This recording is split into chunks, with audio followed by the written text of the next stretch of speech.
So this one is for lovers of Soviet defectors. We all love a Soviet defector. We do. And this is one of the best Soviet defectors ever.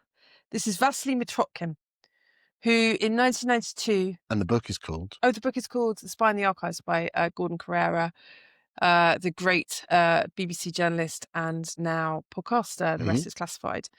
I've had him on my Spy Masters podcast, which people should search out because it's a fantastic chat that we have about the book. And it's one of my favourite books of the year, hands down. It's absolutely brilliant. So Vasily Mitrokhin in the early 90s walks into an embassy with a British embassy with like the entire history of the KGB.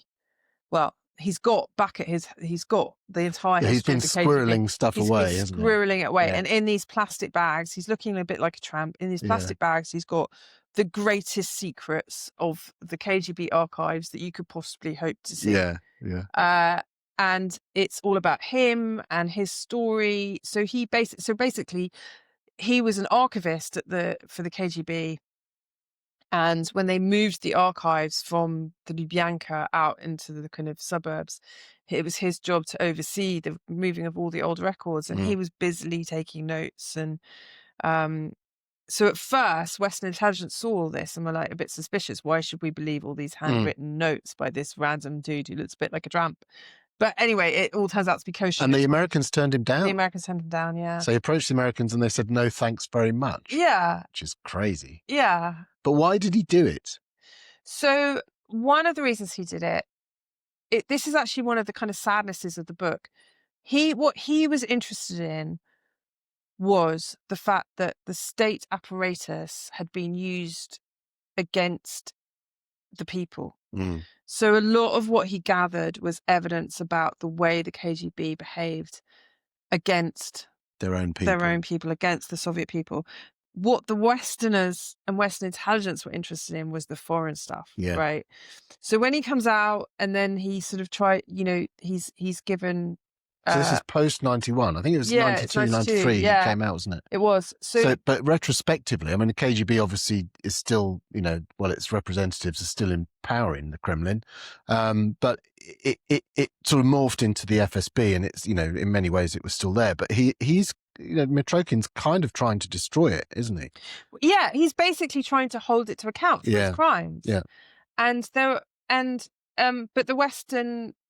the people he's interacting with in the West are mainly not interested in that stuff at all. Yeah. They're interested in, what they can find out about what the KGB was doing against, foreign agencies themselves, effectively. Yeah. And then he sort of sits down to write the book of everything that's in the archives with the famous intelligence historian Christopher Andrew and their relationships with tortured.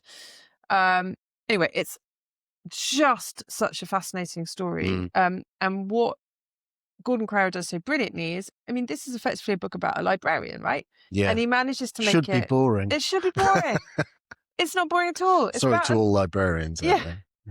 It's about an archivist. Yeah. It's not boring at all. It's absolutely brilliantly dramatic and full of character and instance. And he comes across really as a rounded individual who's quite difficult, quite cantankerous. Yeah, quite spiky, isn't he? Yeah, he's really spiky. So, not easy to deal with, but,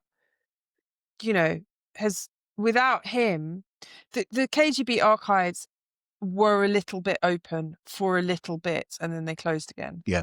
So without the Mitrokhin archive, we would be blundering in the dark even more than we are as historians, trying to get into what happened and what was happening and what that agency was doing. And the archive is vast.